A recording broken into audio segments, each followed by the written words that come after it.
This is Porch Lore. And I'm your host, Devin. This is the tale of the overnight delivery.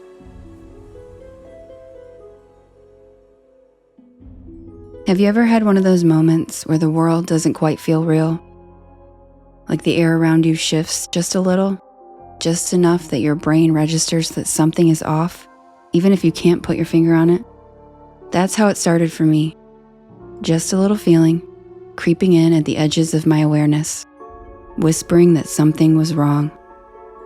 It happened when I took a job as a private overnight courier.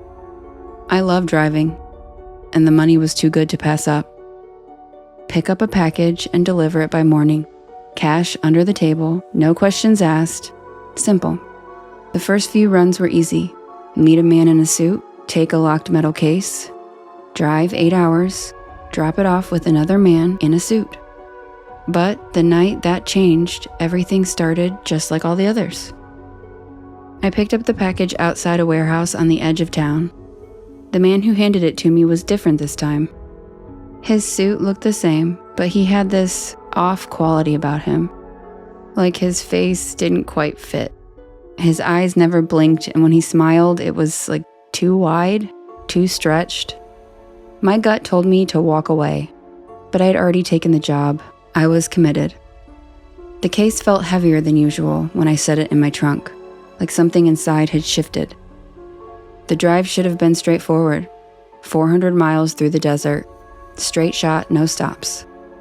But an hour in, I started seeing headlights in my rearview mirror. At first, I thought nothing of it, just another traveler, but they stayed there, uncomfortably close. Every turn I made, they made. Every acceleration, they matched. My fingers tightened around the wheel. When I finally built up the nerve to take an unplanned exit, they followed. Panic set in. My heart pounded in my chest as I floored it down an empty side road. The other car sped up too, headlights growing larger in my mirror. Then, just as suddenly as they appeared, the lights vanished. No brakes, no turnoff, just gone. The road behind me was empty. I kept driving, nerves shot, trying to convince myself I had overreacted. But that's when I heard it. Soft, rhythmic tapping coming from my trunk. Slow, insistent tapping. I almost pulled over, almost opened it to see what was inside. But something told me I wouldn't want to know.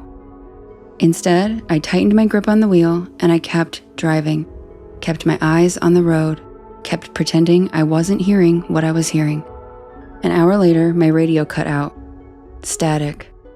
A low, garbled voice whispered beneath the hiss. It didn't sound like any language I knew, but somehow I understood what it was saying. It was telling me to keep driving and to not stop. The tapping grew louder, faster, more frantic. And then, just as my headlights caught the next mile marker, something in the trunk screamed. Not a human scream, not an animal, something else, something I have never heard before. I slammed my gas pedal to the floor, tearing down the empty highway at 90 miles an hour. I didn't care about the delivery anymore. I just wanted out. My destination was less than an hour away. I forced myself to keep going, gripping the wheels so tight my knuckles went white. And just when I thought I might make it, the trunk lid started to rattle.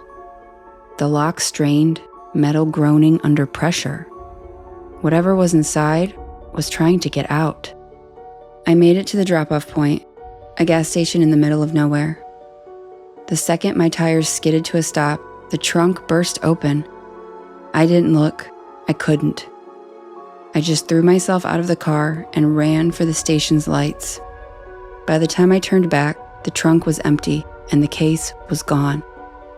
The man waiting for the delivery stood by the pumps, his expression unreadable. He looked past me, into the darkness. He nodded and said, "Good.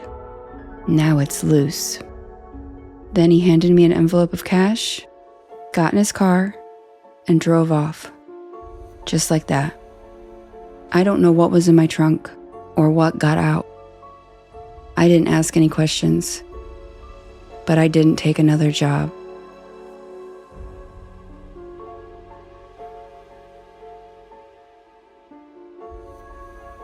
Thanks for joining me, Porch Pals. If any of you have your own spooky or unexplained experiences, I'd love to hear it.